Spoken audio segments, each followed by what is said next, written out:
So the full spec sheet for the Samsung Tab S11 Ultra is finally out, and there's one detail in here that I honestly didn't see coming. On top of that, we've also got an official image that answers the biggest question we've had about the S Pen on the Tab S11 Ultra. Let's get into it.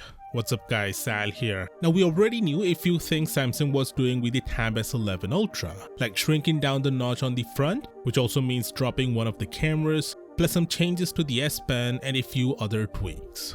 But the biggest concern about this tablet was the S Pen itself. An official image made the rounds that showed no S Pen marking on the back, which raised a lot of questions. Was this just a simple design choice, or did it mean Samsung was removing the magnetic charging entirely, which could also mean losing the Bluetooth features? Well, today we've got an answer, and this one comes straight from Samsung. Take a look at this official image. This is the Tab S10 Lite, which will be launching alongside the Tab S11 Ultra.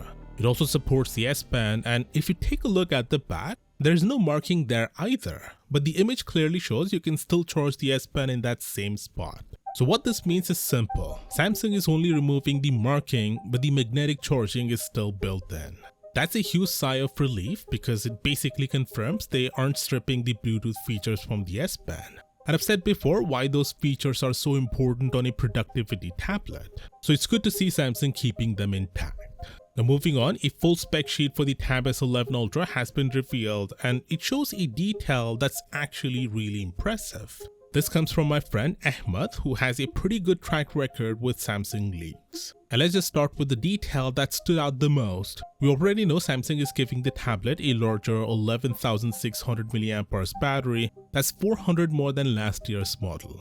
But get this, they're doing it while making the tablet even thinner. The Tab S11 Ultra will come in at just 5.1mm thick, which is 0.3mm less than its predecessor. Now sure, 0.3mm doesn't sound like much, but considering last year's model was already razor thin and Samsung still managed to squeeze in a bigger battery, that's pretty impressive. It actually brings the tablet in line with Apple's iPad Pro, which is also 5.1mm, but here's the difference. Samsung's packing in a much larger battery. Now about that front camera situation, since Samsung's removing the dual setup, the question was whether the single replacement would be an upgrade. But the answer looks like no. It's still a 12 megapixel camera just like last year, which strongly suggests the sensor hasn't changed either. That makes it more of an aesthetic tweak up front since the notch is smaller, but at the cost of losing the dual setup. A little disappointing honestly. As for the rear cameras, they're sticking with the same 13 plus 8 megapixel system as before. Other details confirmed include 45-watt charging, 4 stereo speakers, Wi-Fi 7 support, eSIM, IP68 water and dust resistance, S Pen included in the box, the new MediaTek Dimensity 9400 Plus chip, and 2 color options, grey and silver. So when you put it all together, the real differences between the Tab S10 Ultra and this new S11 Ultra come down to the bigger battery, thinner profile, redesigned notch, new chipset, and that minor S Pen change. To be clear, Samsung is actually launching 3 tablets this time: Tab S11, S11 Ultra, and S10 Lite. Now the S10 Lite is the affordable option, but here's the good part. It still supports the S Pen and Samsung is including it right in the box. That's something you usually don't see at this price point. Another standout is the software support. Samsung is promising 7 years of OS updates for this tablet.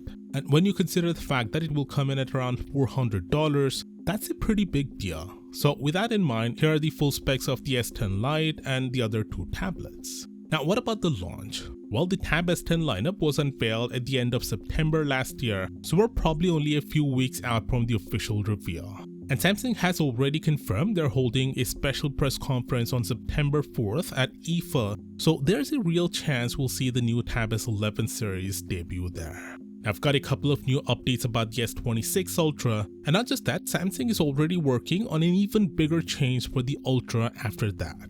Click right here to check it out, and I'll see you there.